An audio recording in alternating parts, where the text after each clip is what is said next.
Today I'll be speaking on what I've titled, Making the Most of the Seasons of Your Life. Making the most of the seasons of your life. You know, your life as a woman is in seasons and transitions. And for every season and transition, there is an activity. The Bible says in Ecclesiastes 3:1-8, and I'll be reading now. It says, to everything there is a season, a time for every purpose under heaven, a time to be born and a time to die, a time to plant and a time to pluck what is planted, a time to kill and a time to heal, a time to break down and a time to build up, a time to weep and a time to laugh, a time to mourn and a time to dance, a time to cast away stones and a time to gather stones, a time to embrace and a time to refrain from embracing, a time to gain and a time to lose, a time to keep and a time to throw away, a time to hear and a time to sow, a time to keep silence and a time to speak, a time to love and a time to hate, a time of war and a time of peace. You know, as a woman, your life is in seasons, as I said, and in transitions.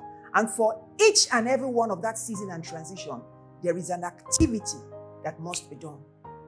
And if that activity is not done in that particular season or time, internal conflicts will emerge.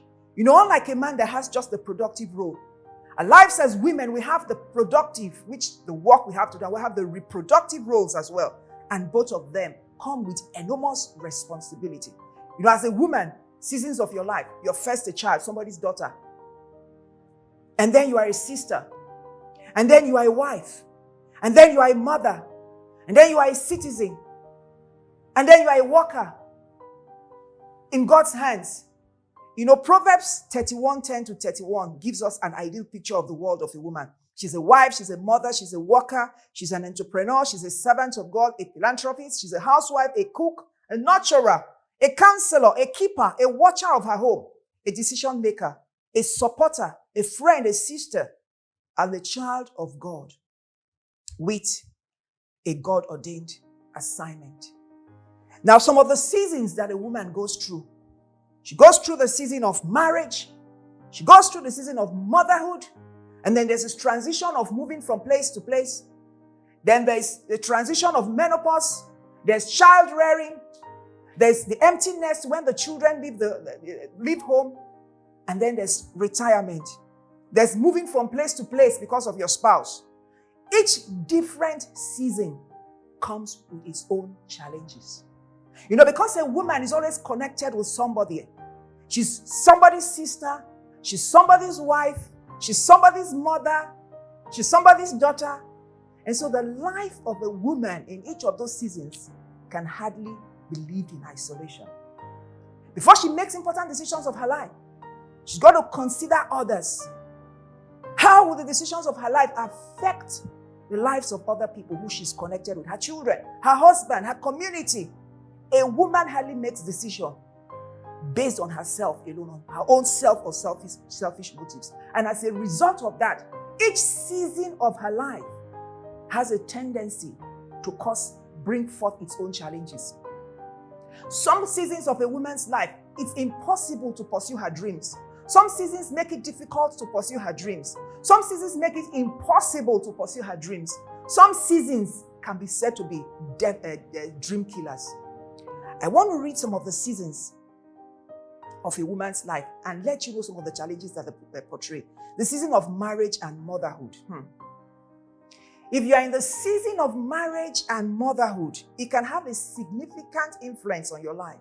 Because at that particular time, it's the time when your career needs to be launched. And because of the challenges of juggling work and raising children and marriage, probably you've taken time out, left your career, and raised to raise your children.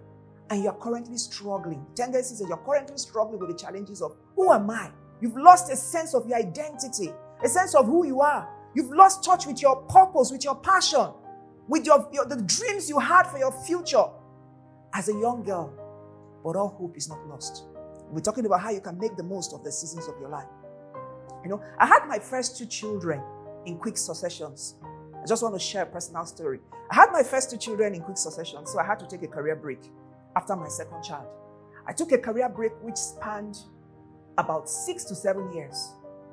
And at the end of that, I struggled with a sense of identity. I was disconnected with who I was because I had poured my life into the lives of my children. It's not meaning you have to be a stay-at-home mother, no. But the tendency that it's so easy to lose touch with who you are because you pour yourself in the lives of your children and you lose touch of who you are.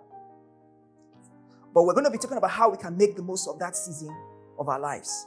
Another challenging season or another challenging transition in the life of a woman is when you have to move from place to place because of your spouse. Relocating from place to place because of your spouse. I remember a particular lady who said to me, I had a juicy job in Lagos, but I had to move with my husband up north and she lost that job. So that's another challenging season in a woman's life.